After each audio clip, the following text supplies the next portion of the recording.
Welcome back to Black Cuan my friend. Terima kasih telah mengupdate berita kripto terbaru dari channel ini ya. Dan kita masih berbicara tentang Bitcoin ya sampai saat ini karena Bitcoin itu masih saja turun terus. Dan kita pun bertanya-tanya di mana sih bottomnya dari market ini ya.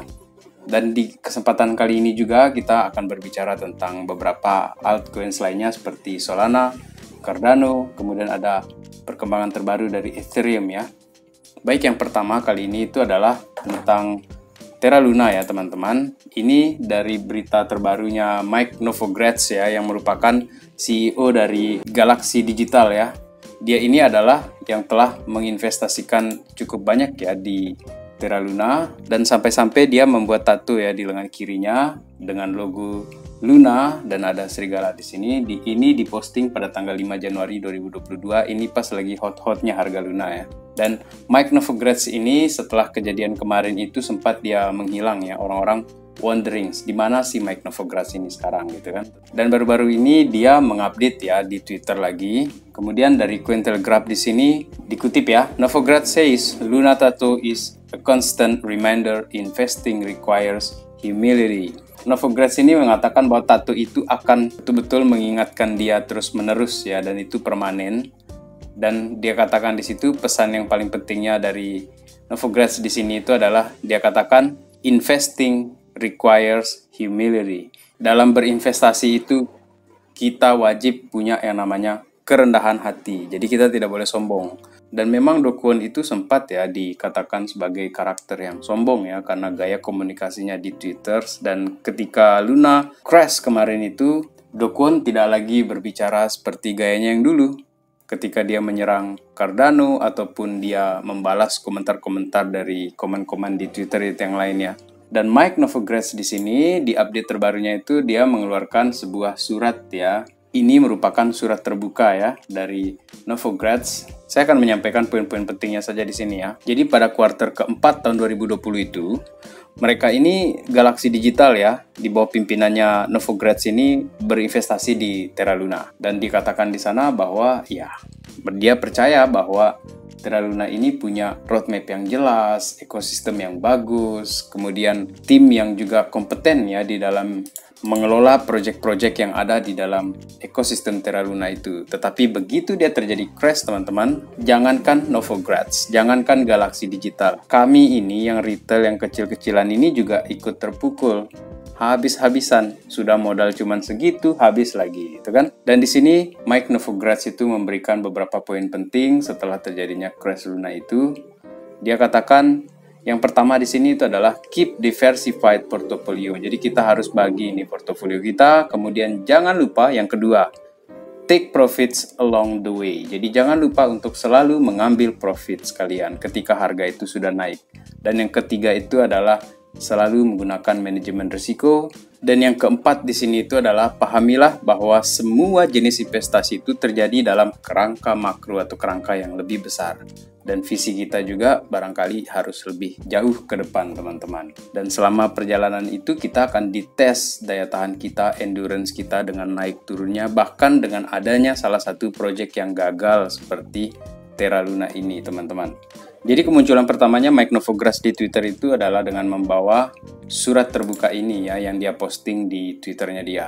Tetapi teman-teman, buat saya Mike Novogratz di sini saya yakin ya, meskipun mereka menderita kerugian, tetapi pastinya mereka itu sudah ambil untung terlebih dahulu. Jadi kalaupun rugi, ya barangkali itu sisa-sisa keuntungan. Mungkin ya, ini prediksi saya, karena tidak mungkin perusahaan-perusahaan besar seperti ini tuh tidak punya namanya safety atau keamanan, sinyal keamanan seperti itu kan. Dan akibat dari terjadinya Terra itu ya teman-teman ya, itu bikin banyak sekali orang itu menjadi ragu dan takut dengan pasar kripto ini secara makro.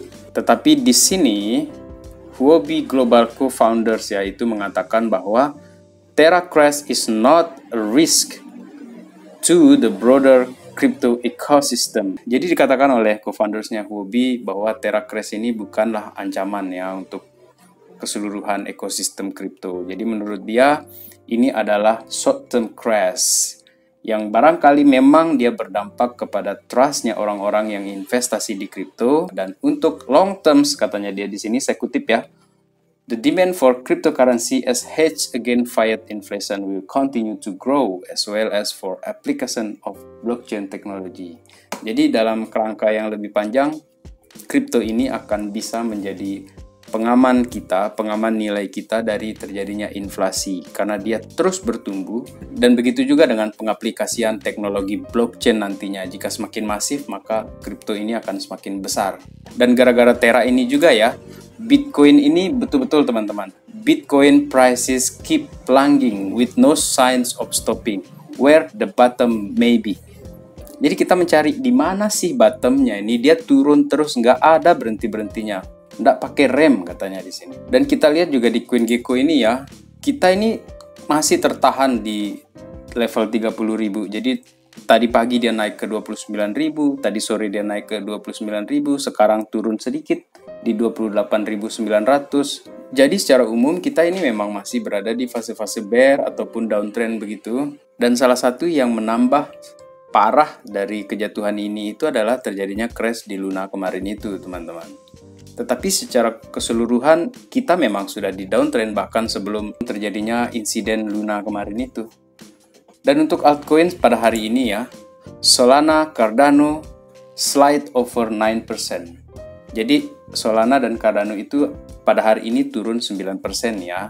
Dan ini melemah terus-menerus amid poor US consumer data, di tengah data konsumen yang memburuk di Amerika Serikat pada hari ini. Jadi memang kita ini ada bubbles ya, ancaman-ancaman bubbles di kripto ini. Tetapi seperti saya katakan tadi, ini barangkali hanya fase short term saja teman-teman. Karena bisa jadi mungkin nanti malam ataupun besok pagi, apalagi besok itu menjelang weekend ya. Kalau di Indonesia itu hari Jumat sore itu biasanya terjadi kenaikan. Ya, mari kita berharap seperti itu.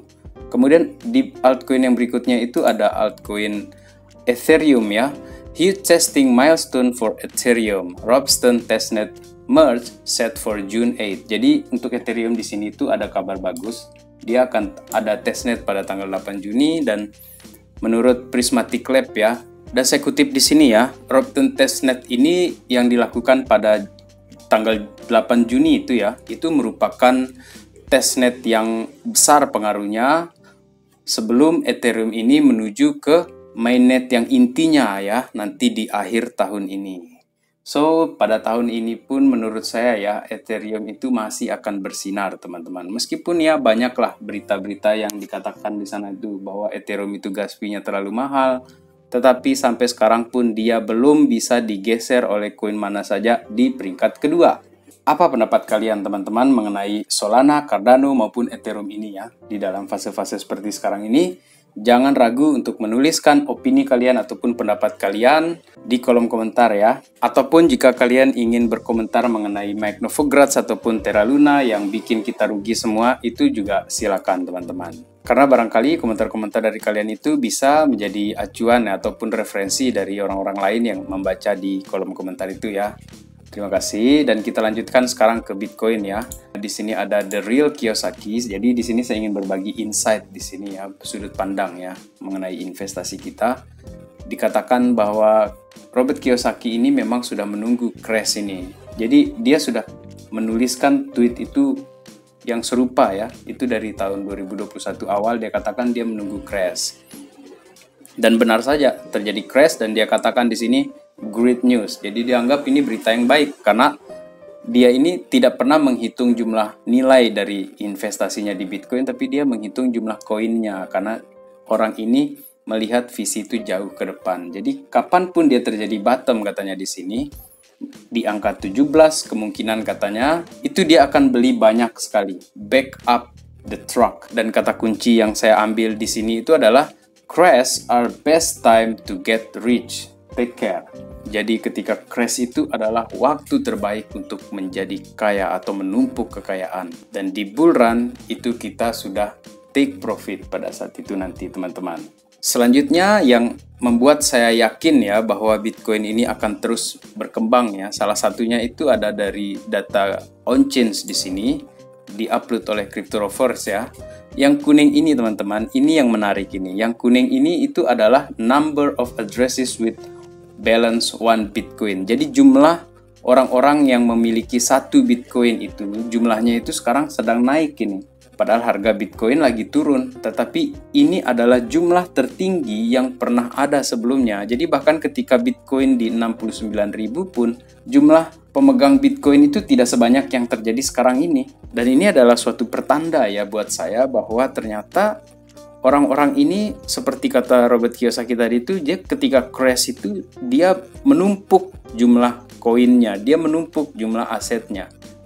Dan tentu saja seperti dikatakan oleh Mike Novogratz tadi, diversifikasi. Dan di sini salah satunya adalah Bitcoin, orang yang membeli Bitcoin. Karena meskipun harga Bitcoin turun, mereka terus saja akumulasi di sini. Sedangkan untuk technical analisisnya ya, ini dari Crypto Tony, dia katakan ya bahwa telah terjadi 4 kali chart Bitcoin yang mingguan ini itu menyentuh EMA 200.